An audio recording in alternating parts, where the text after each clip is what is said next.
I think alignment of interests is number one. The old days when a hotel management company would get 5% of gross off the top and 20% of gross operating profit, right, which is income before any fixed charges. I mean, interests are not aligned when it comes to a structure like that. In my mind, a base management fee should theoretically compensate an operator for the cost of doing the service offering that they provide.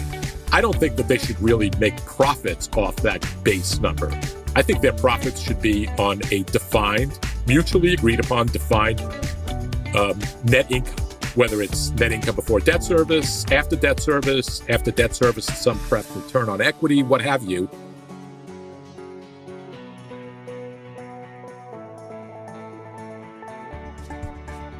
All right, I thought a good place to start would be, I want to kind of dig into this a little bit because the hotel industry is so niche. It's a part of real estate, but people tend to be so passionate about it. And a lot of people in the hotel industry either go to Cornell or go to some fancy hotel school in Switzerland, whether they're on the investment side or the asset management side or the operations side. So maybe you could use that as like an intro to tell everyone how you got into the hospitality business. Sure, I'd be happy to. And thank you for having me. It's great to be here with you. So when I grew up, I was always very entrepreneurial and had a really strong street smart type of instinct. Academics were never really my thing. And I'd come across a book. This is a long time ago. The title of the book was Your Career in Hotels and Motels. Back then, there were motels. It was written by a gentleman named Herbert Witzke.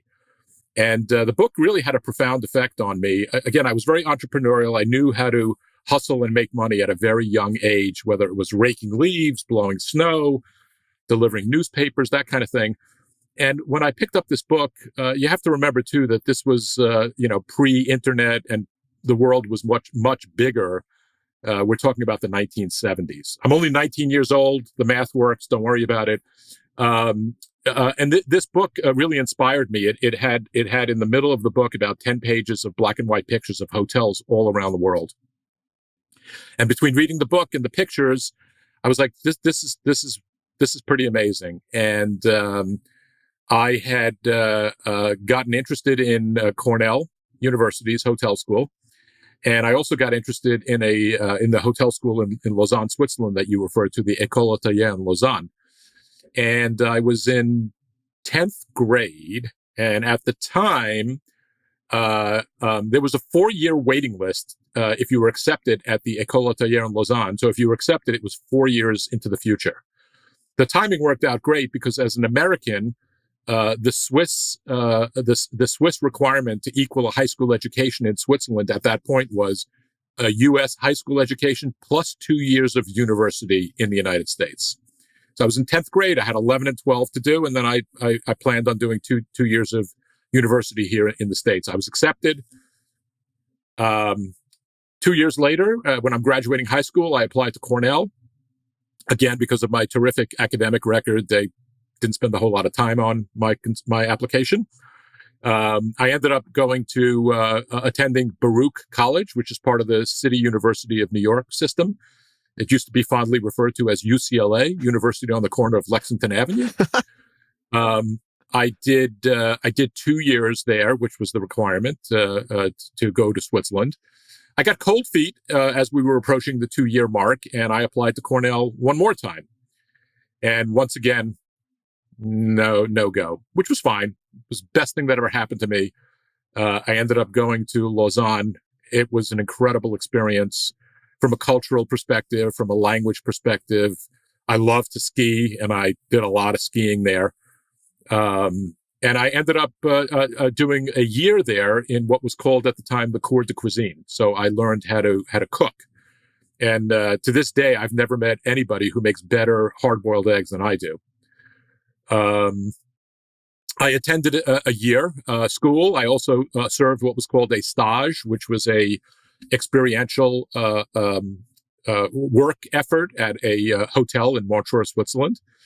And it was interesting when I had applied to Cornell the second time and they turned me down. I was like, okay, I'm heading off to Lausanne. And they were like, whoa, tell us more about that, which I did. And it was interesting. I was told, well, you know what? Go to Lausanne, see how that works out. And if you reapply a third time, wink, wink, we think you might get in. Again, best thing that ever happened to me because I reapplied to Cornell after completing a year in Lausanne, and miraculously, they accepted me. Even more miraculously, I graduated with a degree. And then I worked after I graduated Cornell's hotel school, I worked for Hilton for a number of years at the New York Hilton Hotel, 2,100 room hotel, amazing place to actually learn the hotel business from an operational perspective. I worked in every sub-department within food and beverage. Then I did every sub-department within the front office. Ultimately, I got kicked over to the catering sales office. And I came to the realization that as much as I love the hotel business, and I still do to this day, I decided I did not want to make a career in hotel operations for a whole number of reasons. And I was fortunate to segue into the real estate consulting, valuation, operational advisory side. And I was Steve Rushmore's first hire when he founded HVS in 1980, 81. And then I made a couple of stops before forming LW Hospitality Advisors about 13 years ago. We can talk about those stops in between. But that's how I got into the hotel business. What's changed, I don't know, let's say over the past 30 or 40 years in the hotel business, but in operations specifically, and then also in the investment side? Well, clearly technology has brought all sorts of opportunities on both sides, operationally and on the investment side. When you asked that question, the first thing that really came into my mind was candidly Smith Travel Research, now known as STR, and how it created transparency within the sector. When I started in the early 80s, we used to go around and talk to hotel operators to find out what kind of occupancy and ADR they were achieving. And, the rule was if you ask 10 people the same question, right, and 8 or 9 give you the same answer, you probably have a good feel of what the answer is. That was one way. Literally another way was at night, driving around and counting lights and windows at, 8 o'clock at night. When STR came out and then technology, morphed that available data, transparency became, much, much clearer. And that's, I think, been a huge change for the sector. So for those that aren't fully aware, in the hotel business, it's very different from other commercial real estate where you can just go on CoStar and really see what the leases are, see a lot of information about the tenants. The hotel world, even with Star, but Star has helped, remains pretty opaque. So then let me ask this part. Where do you think that side of the business is going to go in the next 10 years? I think technology is going to continue to enhance transparency on the one hand. On the other hand, I think it's a blessing for professional service providers like me that there is not as much transparency as there are with other asset classes, because it keeps me in business, candidly. And we look at thousands of properties a year, and so we have an incredible database.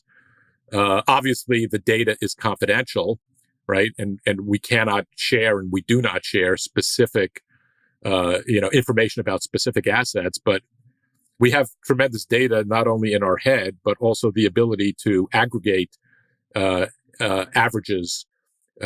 For defined competitive sets, defined competitive submarkets, et cetera, et cetera. I want to go back to your time in Switzerland. And as you look back, what do you think the most impactful thing was that you learned that just stuck with you about the business to this day?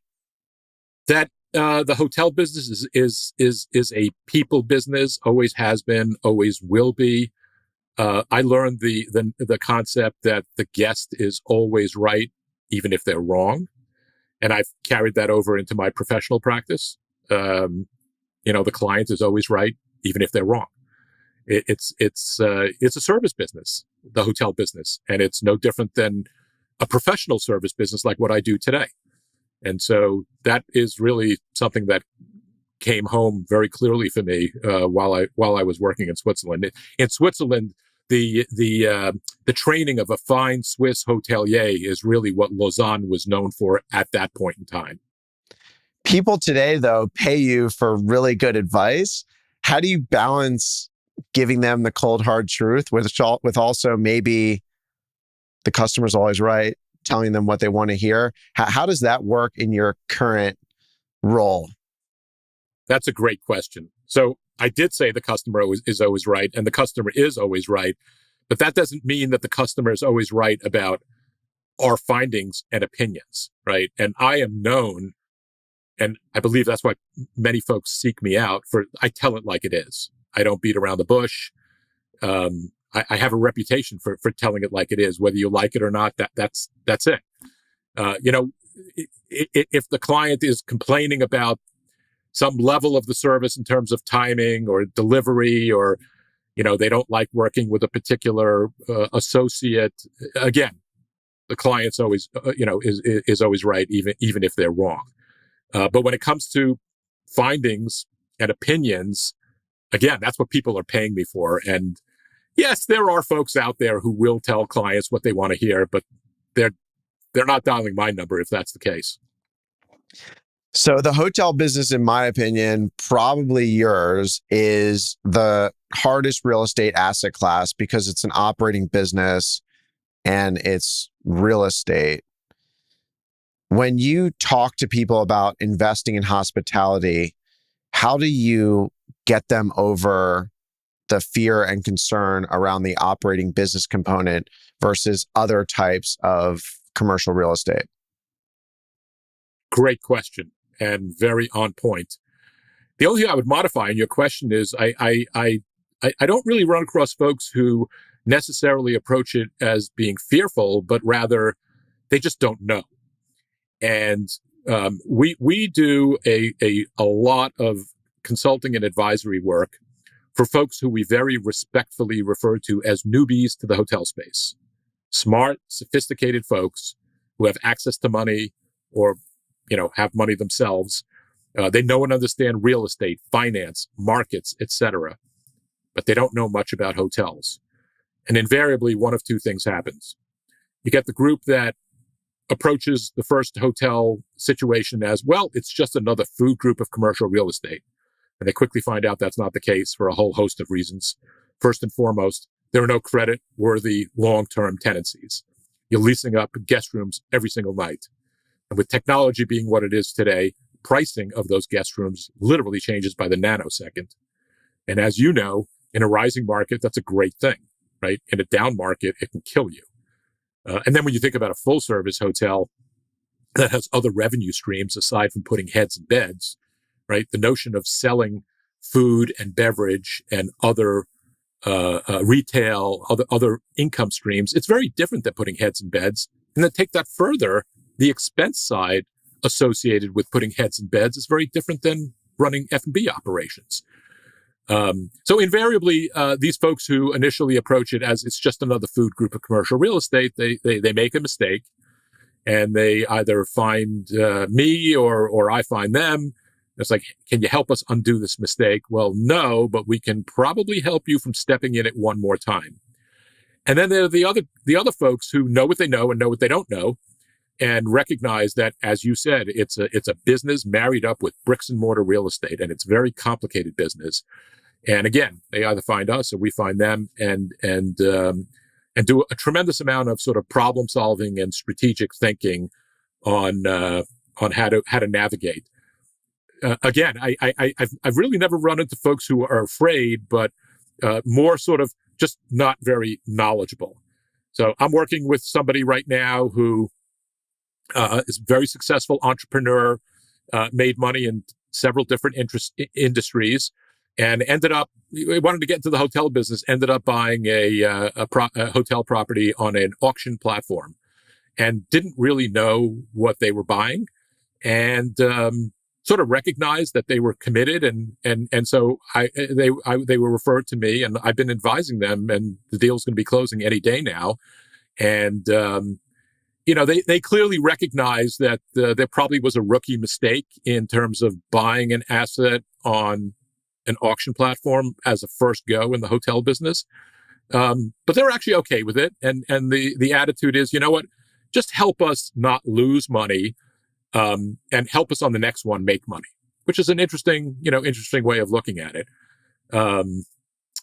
Working with another group, actually, that high net worth family that ended up buying a couple of hotels in and around New York City that currently house migrants. And so there's, contracts that are in place to house these migrants. They did not buy these assets on hotel economics at all. They paid a lot of money for these assets. When you compare it to the income coming in from the migrants, it looks good, but they know that at some point that's going away. Whether it's a month, a year, 3 years, nobody really knows. And so I'm advising them on what it's going to look like when that's over, because again, they don't know much about hotels. I want to go back to the auction. I think this is a very common thing that a lot of up and coming entrepreneurial folks in the hospitality business that either have a little bit of money and maybe are raising capital, or have a lot of money and are going to do this themselves. So can you hang on that deal a little bit more, and without breaching any confidentiality, like walk us through how you would advise someone buying something through an auction, what to look for in the beginning process, in the bidding process, and then post, what are the kind of things that you've been seeing and experiencing, and where do people most often make mistakes when acquiring a hotel?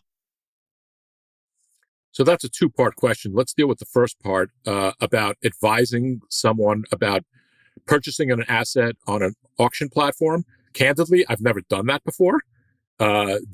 This group already had won the bid and then found me. I'm not sure I would really recommend buying a hotel asset on an auction platform. If it was me, I can't say I would actually do that.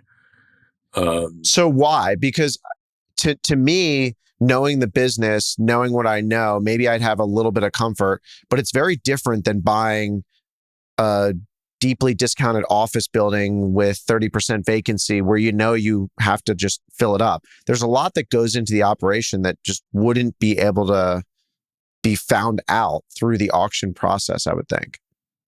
That's true. I mean, there's a certain amount of due diligence that's provided, and that's it. And when you win the auction, your money goes hard, right? As opposed to, being selected, and you get a formal due diligence period before you have any hard money up. Some of the mistakes I've seen, I've worked with folks who have tied up assets and had hard money up, and not recognizing that there's a long-term brand management encumbrance on the property, as opposed to just a license affiliation with a third-party independent operator who could be replaced if need be. As you know, there's a big difference there. So, I mean, that's a classic example of a mistake, if you will. Right. And candidly, these folks thought they got a really good deal on a per pound basis. And it did sound like that initially until you dug into it and you realized, like, wait a second, a lot of the economics are going to this brand operator. Hence, on a per pound basis, it is what it is. So as all things being equal, a hotel unencumbered by a long-term management agreement versus a hotel that is encumbered, the unencumbered generally ends up with higher proceeds. Is there a cap rate percentage that typically goes along with that you see? Like, is it a 75 basis point discount, 100 points if it's franchise unencumbered in addition to management unencumbrance, or is it totally all over the place? It's all over the place. And I'm always very hesitant to talk about cap rates in general because, Listen, hotels are all about sort of selling the dream, right? That's what hotel intermediaries do. They sell the dream. And I've never in all my years come across a hotel owner and or operator who didn't think they could do better than the prior regime. And so always, exactly. And the way these things are bought and sold, and it doesn't really matter where and what it is. It's generally on some sort of a future outlook, whether it's a 3, 5, 7, 10-year discounted cash flow. That's how institutional grade real estate is valued. Once a value is determined, then you'll back into what an implied cap rate is, and just sort of as a test of reasonableness. But there's no shortage of assets that have sold with no income and good per pound numbers at a zero cap rate, right? And so my point is that I've never really met a hotel investor who says, oh, that's a 8.6. No, it's an 8.5 cap. That's just not the way it works. But yet everybody talks about cap rates. Everyone talks about cap rates, and everyone talks about what you bought it at, what you sold it at, and that's what you base your exit off of.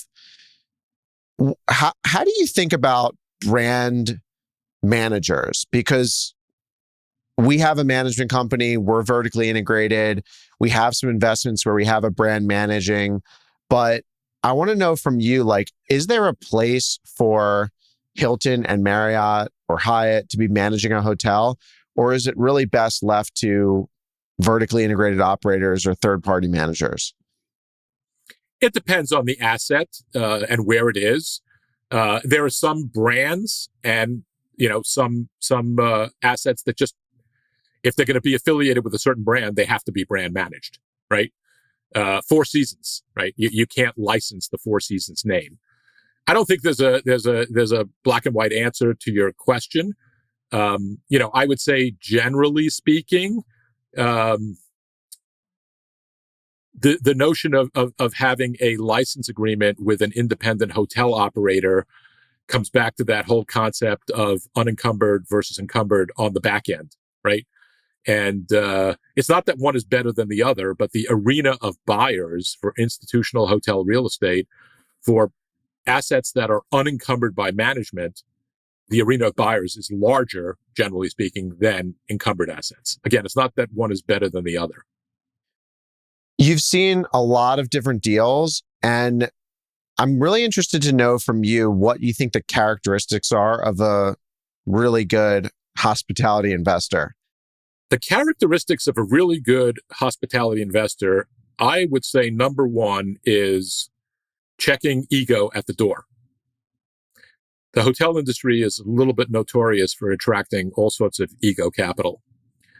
Those who don't fall in love with real estate, I think, tend to come out ahead. And listen, I'm a big believer in you make your money on the buy, right? So the key is to acquire at the right basis. And smart hotel investors are very, very focused on that. And listen, yes, it is a forward look. There's no question about it. But I think, really just, well, number one, I think being focused on the sector is also really, really important. There are lots of successful hotel investors who also play in other sectors. That's not an issue. But generally, I would say that, if they do that, then they have a group in-house. And if not in-house, then they have a third-party advisor who is focused on the sector. The hotel sector is so different than retail, office, residential. And you really need to understand the unique, specialized aspects of, as we talked about earlier, hotels are going business concerns that are married up with bricks and mortar real estate. Right? You look at a 10-story office building with 10 tenants that have 10-year leases, right?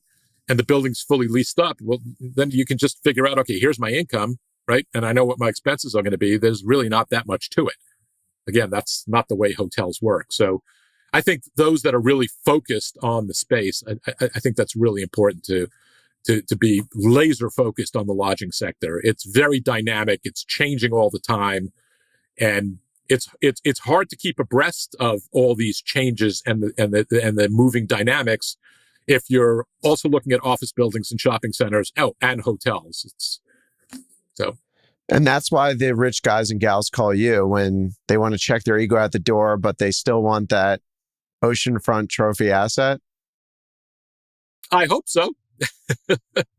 So when looking back, let's say if we're at the beginning of a new real estate cycle right now, when you look back over the previous few cycles, what hospitality deals or strategies come to mind as really stand out that you think potentially could be replicated now at the beginning of this new real estate cycle?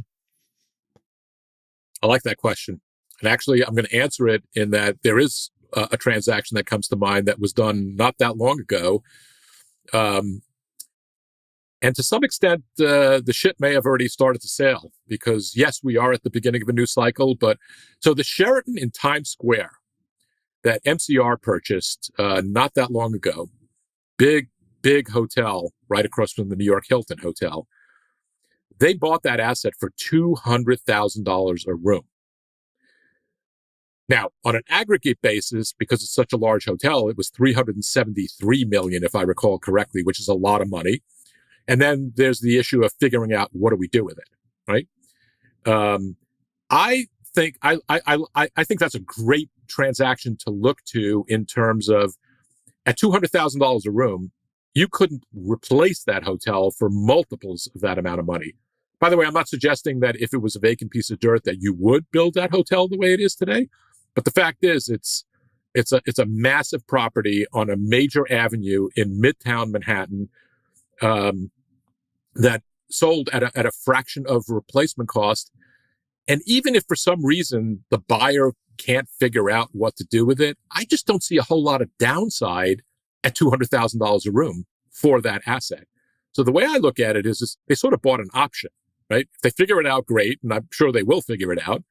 But if they don't, how much less could it be possibly worth at some point in the future than $200,000 a room? So I hope that answers the question. Yeah, well, let's break into it a little bit because, the operating nature of the hotel could make it unprofitable. Like maybe there's union, maybe there's long-term employees, maybe the wages are high, maybe no one wants to stay in a Sheraton, maybe the CapEx cost to renovate it puts you at a basis of $300,000 a key. How do you think MCR mitigates some of those concerns going forward despite buying it at a great basis?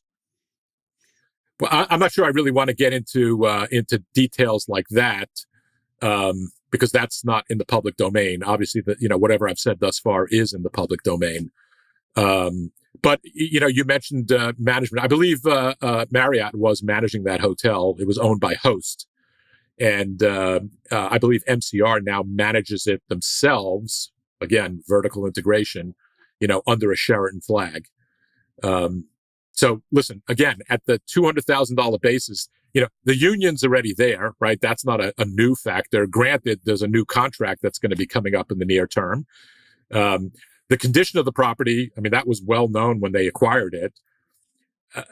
Candidly, I only see potential upside at that basis. I don't see a whole lot of downside. And Tyler's done great things and he has an amazing portfolio and he manages himself, which is another competitive advantage that he can weigh in on.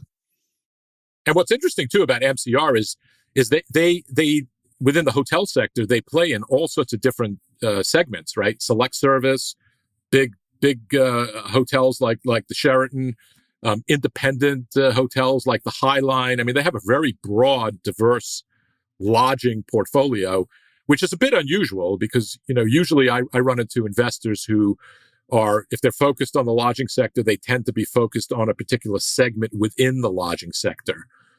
And MCR has done a pretty good job at sort of keeping a wide horizon open to them. The TWA hotel, talk about out of the box. That's way out of the box. It's pretty cool. The Highline Hotel, they've got some great stuff.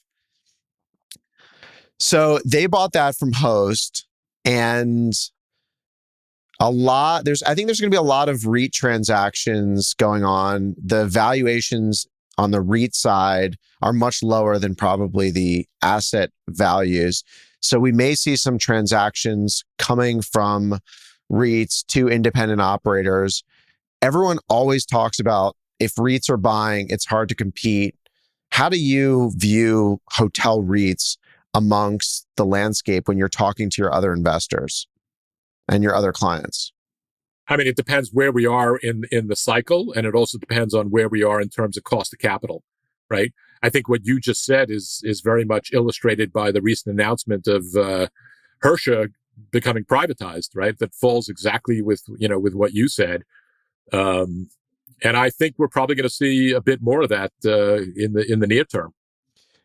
Are there any benefits from buying from a REIT that you've been able to observe that they're actually a great transactional partner? Depends on the specific deal. I don't think that there's any blanket answer to that. I want to go now to what you are seeing that is really exciting, because a lot of deals come through your desk. You see a lot of new opportunities. Are you seeing any trends out there? Well, not trends. Are you seeing any shifts in perhaps how people are investing in hospitality that was different from the prior 10 years? Again, I think as transparency becomes clearer with available public information on the sector, hotels have become much more accepted as an institutional asset class. And look at where we are today. Hotels are a favored asset class when you compare them to office buildings and multifamily, right? Who could have ever imagined that would be the case, right? Hotels used to be a poor stepchild to everybody else. And today, hotels are very, very desirable investment. And you have groups out there now that I believe Simon Properties, who's in the retail sector, they're now getting into the hotel business, right? So I think that speaks volumes about a major shift in terms of how hotels are perceived and how they have become institutionally very accepted. And I think Blackstone's probably led the charge on that. It's really interesting when you look at Blackstone over 20, 25 years. They don't necessarily, this is my humble opinion, I don't think they time markets. I think they time deals. Because when you look back over 20, 25 years, I don't think there's a period of time that they were never buying and selling at the same time, which I think says a lot. I get the question all the time, is this a good time to buy? It's a good time to buy if you find the right deal at the right basis. And I think, again, Blackstone tends to exemplify that. They know how to buy low and sell high. They have an incredible track record of doing it. And it's driven, I believe, not just by market fundamentals, but also in asset fundamentals. And it all begins with what's their basis to begin with in a deal. I said it earlier. I believe you make your money on the buy, not on the exit. So how do you know if you're buying it right? You don't know until you exit, right? And let's face it, there are extenuating circumstances that one cannot anticipate. I mean, somebody who closed a deal, an acquisition, January 1st of 2020, right, wasn't feeling really good on April 1st, 2020. Now, when we look back, it actually worked out kind of okay, right, if you held on. But it could have easily gone the other way, right? And there are no shortage of investors out there who look at hotel holding periods, investment periods, 3 to 5 years, which can be a dicey proposition.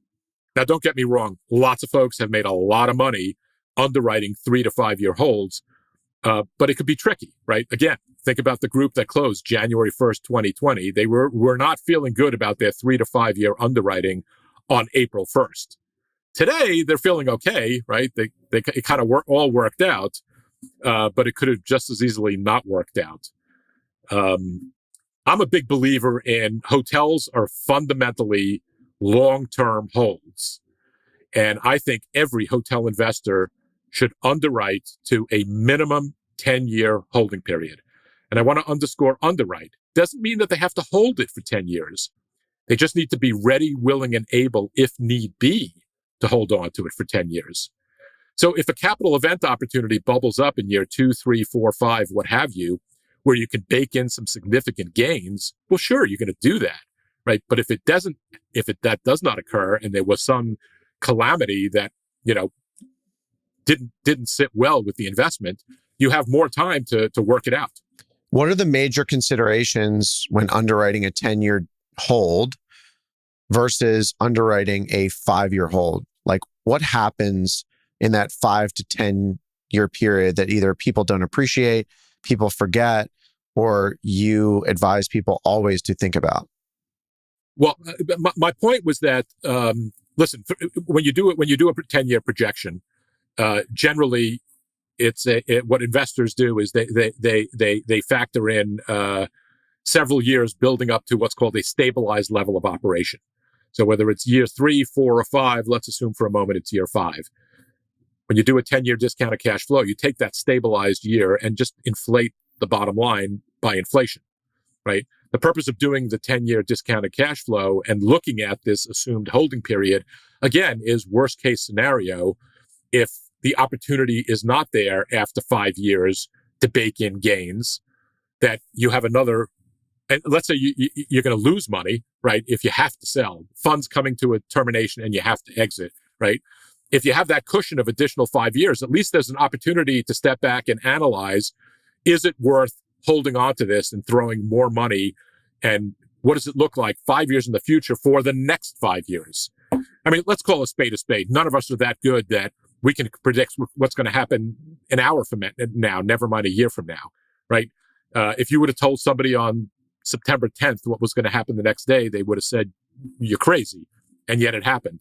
What I find interesting is that if you were to mention that to somebody again today, they'd still think you're crazy. And yet it happened how many years ago?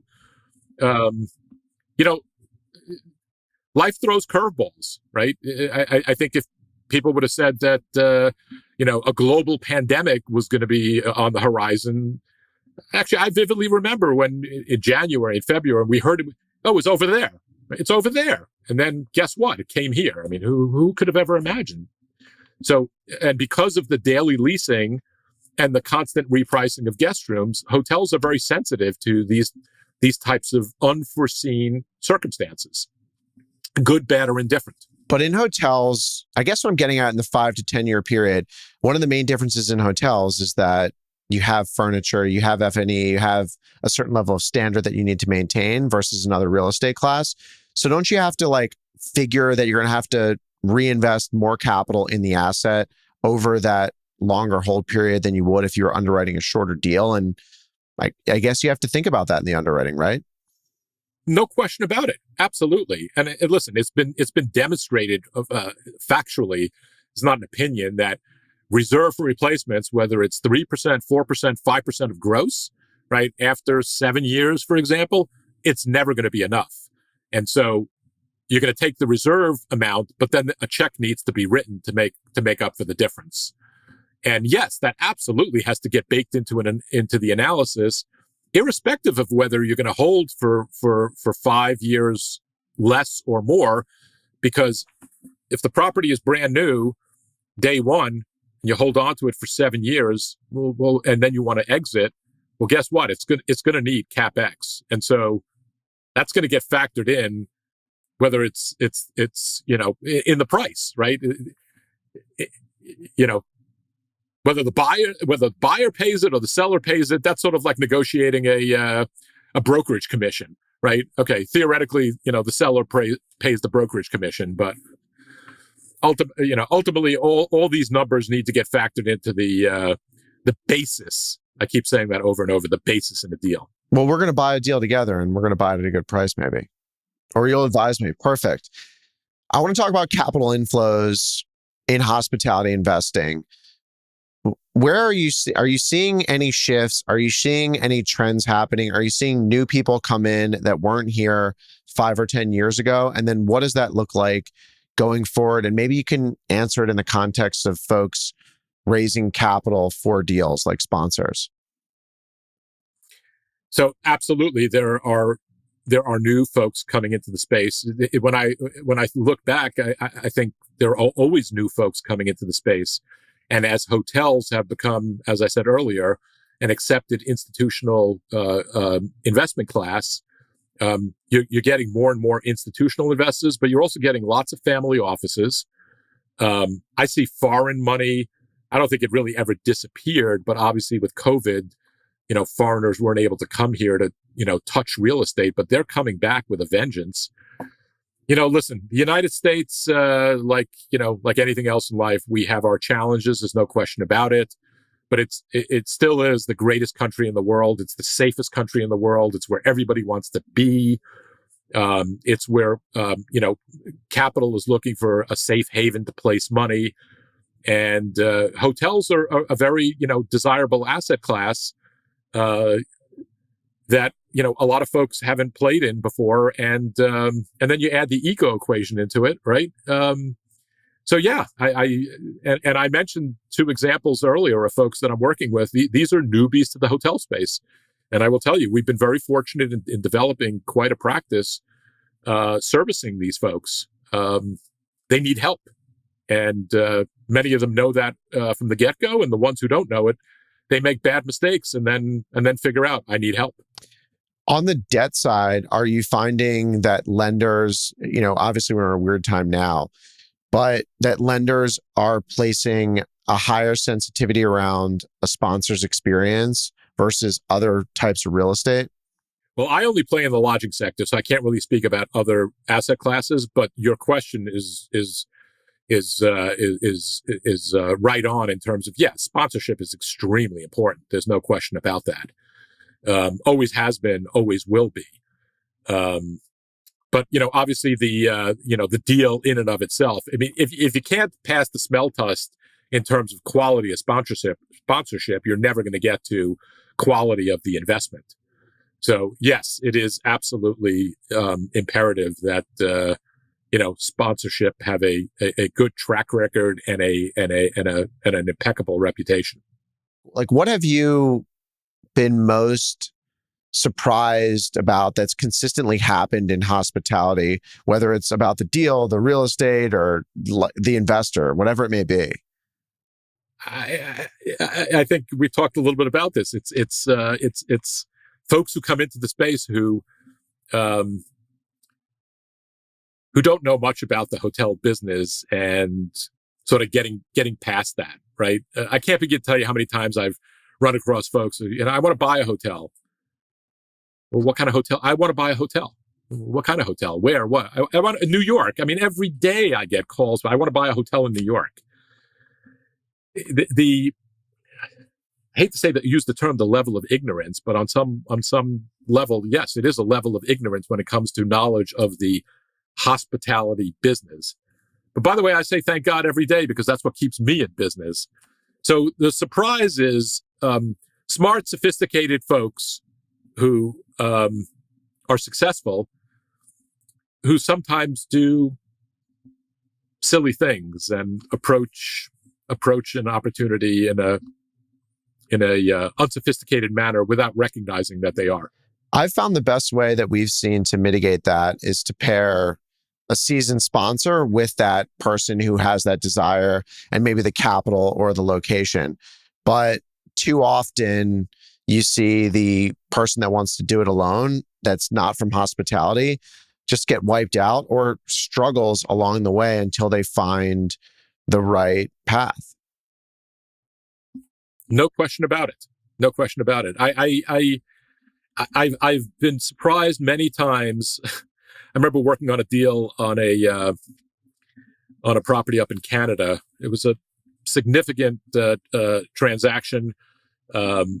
These folks had negotiated a management contract with a major brand family, and I forget how they found us. Slapped down this 200-page document. So, what do you think about this? It was mind-boggling. It was the most one-sided agreement you could possibly imagine. By the way, these were very sophisticated, successful investors. They hadn't executed the agreement, but they had already gone down the road of negotiating with this major brand a management contract, and it was a completely one-sided agreement. And I get it. We live in a capitalist environment, and, management companies, hotel companies, they like dealing with newbies to the hotel space. And if they can, negotiate a very favorable deal for themselves, why not? Right. That's the way capitalism works. But I have been surprised at the level of unsophistication, and how far, some of these folks get before realizing, if they haven't formally made a mistake yet, how far they get before realizing, like, wait a second. Just think about the deal that I just described. Walking back that transaction, they already negotiated, and then we came in and tried to undo that. It's much harder to do that than starting from the get-go with, hey, don't tell me that, because I know, right? I've seen 10 of your other deals, so don't tell me you don't do X, Y, and Z, right? The newbie to the hotel space can't do that. So that has surprised me, and it's happened many, many times, and it continues to happen. So if you have an owner that's going to sign up a management agreement, maybe it's with a luxury management company, what are some of the important critical items that owner needs to think about from the ownership standpoint when negotiating with that luxury operator? Listen, there are a number of things that come to mind. I think alignment of interests is number one. The old days when a hotel management company would get 5% of gross off the top and 20% of gross operating profit, right, which is income before any fixed charges. Interests are not aligned when it comes to a structure like that. You don't see that often anymore, right? But getting the economics structured so that interests are aligned. In my mind, a base management fee should theoretically compensate an operator for the cost of doing the service offering that they provide. I don't think that they should really make profits off that base number. I think their profits should be on a defined, mutually agreed upon, defined net income, whether it's net income before debt service, after debt service is some pref return on equity, what have you. But that's interests of alignments is I think absolutely key. And the next thing that comes to my mind too is, again, when I run into folks that are fairly new to this, and they want they hear the term key money. What about key money? What about key money? And they don't realize that key money tends to be some of the most expensive money you can get out there. So, yeah, sure, it sounds great that they're going to throw money into it, but you got to really understand the implications of accepting not only the cost of that money, but I'm not an attorney, but does that also then create a ownership interest coupled with a I forget the exact. I think you know what I'm talking about. Yes, You're an consideration. Attorney, Yeah, correct. Yes, which if the operator has an ownership interest coupled with a fiduciary responsibility, right, and for some reason they're not performing, and there are opportunities to remove the operator, well, guess what? They're still in there as an equity owner. I'm not so sure that is really the way you want it in every circumstance. So. Surprises. I'm coming back to answering your question. This notion about key money. It's one of the first things I always hear. What about key money? Will they give us key money? And just educating folks about what are the implications of getting that. And you may be better off if you need that gap of money, you may be better off finding it elsewhere. Maybe not. It all depends. Other than underperformance, what are the most common frictions between a third-party manager and an owner? Probably agreeing on budgets.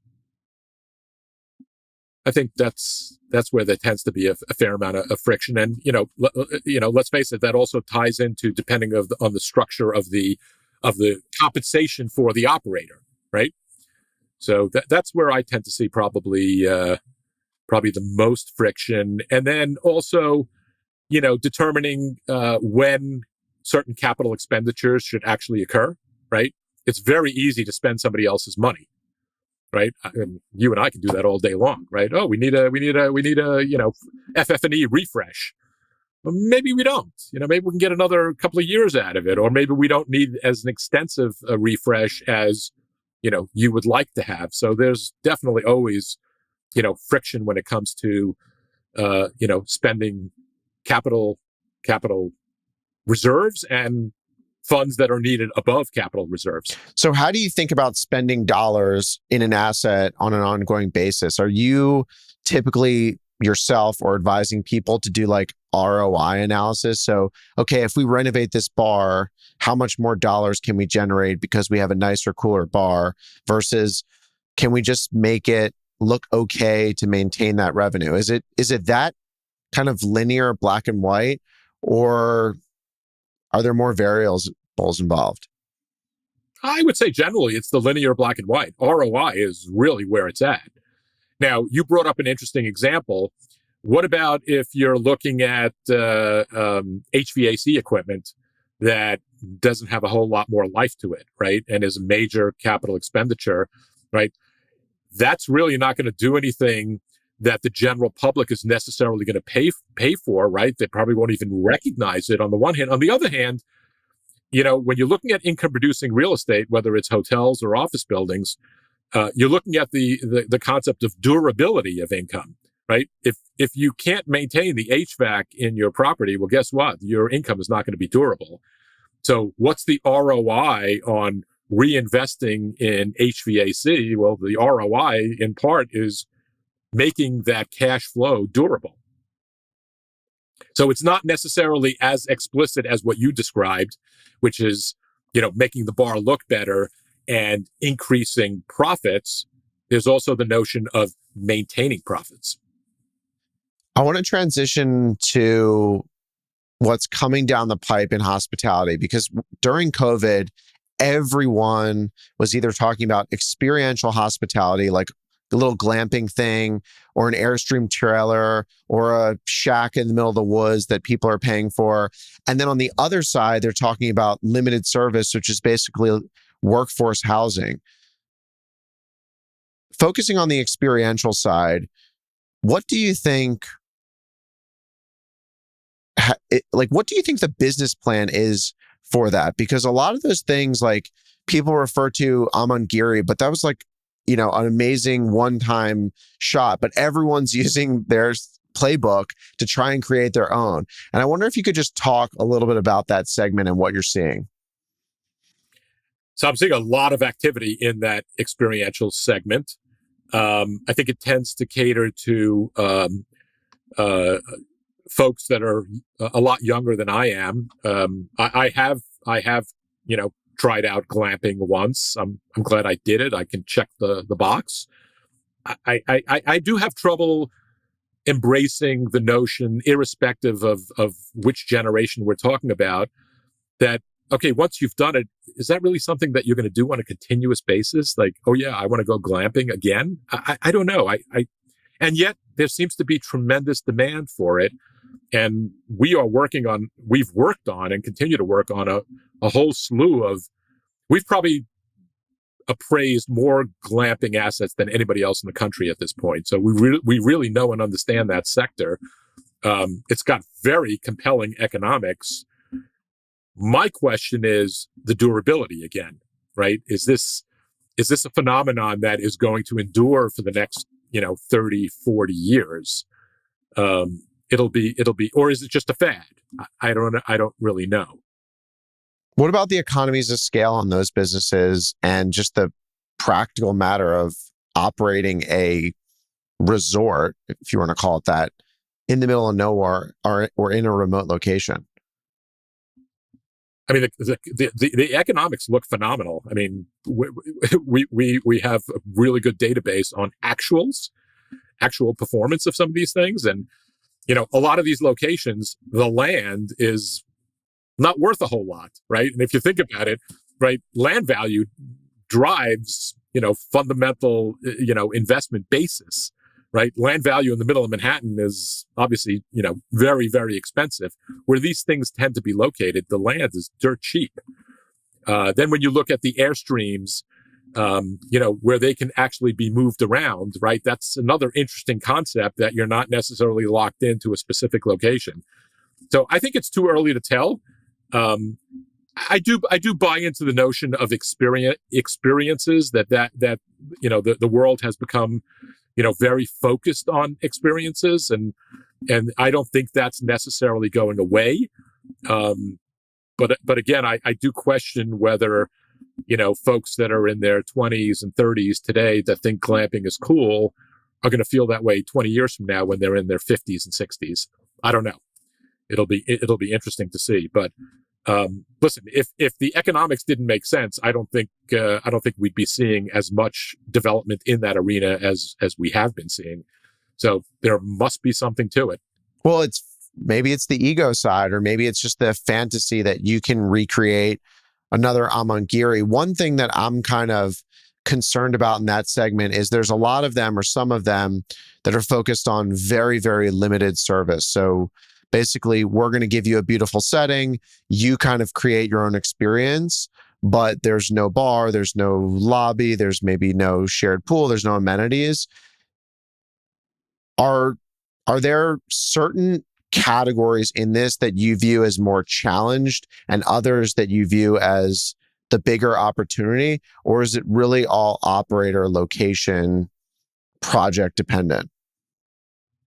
It's the latter, those three. You've mentioned Amagiri twice now, maybe three times. Amagiri, before they did the glamping component, was a well-defined, highly successful resort.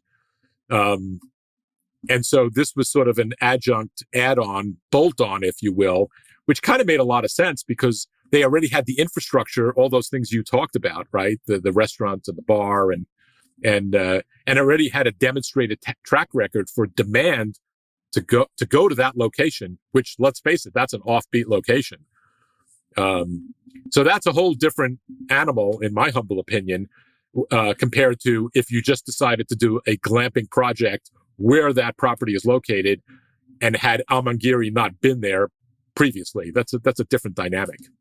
I'm not so sure somebody would have necessarily done that.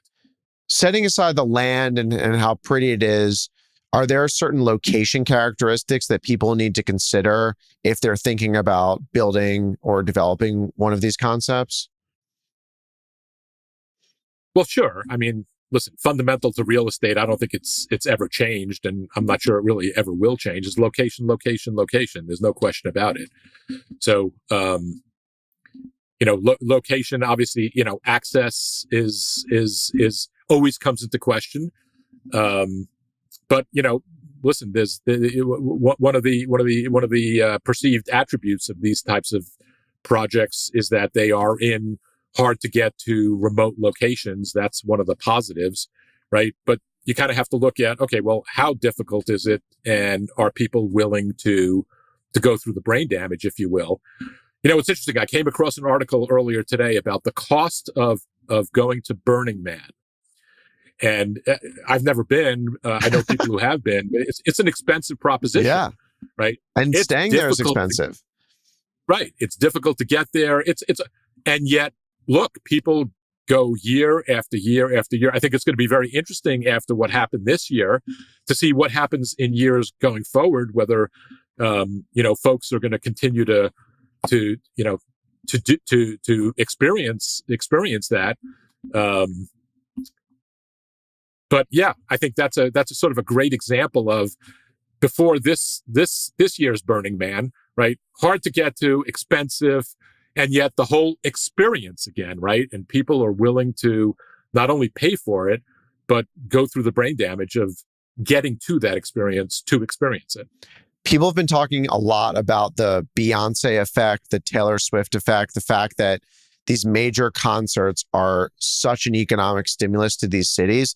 It's almost like in hospitality, because of COVID, in a lot of these places, you've forgotten about what this major group citywide event can do to hospitality. Can you talk a little bit about these tailwinds that you're seeing and the impacts of whatever you want to call it, city events or big events, what they have on hospitality? The group meeting business is back. There's no question about it. Conventions are back.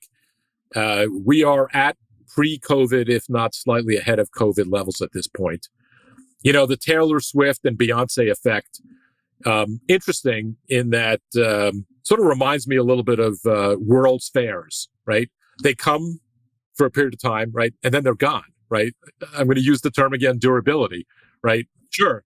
There have been measurements of what these events have done to the lodging markets that they're located in, and they clearly had a positive effect, which is great, right? But that's a one-time situation, right? They came and they left. So it is interesting on the one hand. On the other hand, if I was looking at buying an asset that the trailing 12 had those numbers baked into it, I think you probably should figure taking those numbers out on a go forward look basis, because I don't think you're going to get that every single year going forward. Contrary to that, I've actually seen, because we have some hotels in the Miami area and there's been these major events. You've had Super Bowl, F1, and cities like Miami with a huge hotel population, I think tend to get a lot of hype before the event comes, but people underestimate the supply and the shadow supply. And then, everyone's kind of cutting rates if they don't have guaranteed business. How do you think about Airbnb and shadow supply in these bigger markets, New York, Miami, LA? I mean, I don't think there's any question that Airbnb over the last 10, 15 years, however long they've been around, has had an impact on the lodging sector, particularly in downtown major urban locations. New York is an interesting example in that there was a law passed that went into effect this past Tuesday that has effectively eliminated a large population of available Airbnb units. And I candidly believe that what we're going to see is that, particularly on compression nights, the pricing power is going to become enhanced for the hotel industry without these available Airbnb units. It'll be interesting to see how this evolves. Airbnb has obviously been a very controversial topic for quite some time. They really haven't been operating on a level playing field. I don't think that this new law necessarily puts them on a level playing field. What it does is sort of eliminate the supply, right? And pricing of hotel rooms is it's a fundamental supply and demand equation. And so if you remove a lot of supply, and granted, Airbnb are not hotel rooms, but we know that it does compete with the hotel sector. If you remove that from the equation, or a great part of it, on top of 5,000, 6,000 rooms that have been permanently removed in the New York market. Now, granted, there are 9,000 rooms that are still under construction that will open in the near term. But when you look beyond that, again, New York, in order to build a new hotel in New York now, you need a special permit, which ultimately means the hotel has to be union operated. I'm fairly convinced that once these 9,000 rooms come online, we're not going to see new hotel development for quite a while. So between that and Airbnb being muted, I think for existing owners, it's a great time to get into the New York market. I'd like to add one more thing. You brought up Miami, and I'm a big fan of Miami. I mean, you're down there, and the economics speak for themselves. But I do scratch my head every so often about, and I don't really understand why climate change is a political issue, because it's happening. Just look what's going on. And so I do find it interesting, South Florida and all the, not just hospitality, but just all the investment and the interest in South Florida. And yet there are predictions, and I'm not an expert when it comes to this, that Miami could be underwater in, 10, 15, 20, 30, who knows, right? And yet I don't hear many folks really talking about that or even considering it. And maybe it's just, the type of thing that, well, that's 20, 30 years down the line, and I'm only going to be in this for 3 to 5 years. So, I'll let the next guy worry about it type of thing. But I don't know. I think at some point, somebody's going to be holding the bag on that. I don't know. Well, it's interesting. There's actually a major transaction on South Beach. It was probably the highest price per key. And I think the first buyer dropped out because they did some analysis and they tried to look at what the lobby would look like on the second floor, assuming that sea level rose and they had to raise all the streets or whatever. And they ended up walking from the deal because that was a real concern. And then ultimately a REIT bought it. But someone's thinking about it. I don't know that a lot of people are thinking about it like you're indicating. It's not something I'm hearing a lot down here. Neither am I. I'm working with another group who's developing a hotel and residential property in West Palm. And I'd asked the sponsor point blank, what's this is a family office real estate investor. What's your strategy here? And I was told, we want to build it and sell it. And I was like, oh, interesting. And one of the reasons was climate change. Well, we have a hotel in downtown Fort Lauderdale, and eventually it could be waterfront. So maybe I'm signing up for a good long-term investment. There you go. So today, if someone gave you $100 million right now at the beginning of this new real estate cycle, how are you deploying that capital if you had to invest in hospitality? Could be whatever you wanted. I'm looking at major urban 24/7 downtown markets that used to be the darlings and are now the dogs. New York is not such a dog anymore, right? San Francisco is a dog. I'm a big believer in San Francisco. A lot of folks don't agree with me. Make your point. Why are you a big believer? It's a beautiful city. It's a world-class city. It's an economic hub for Asia.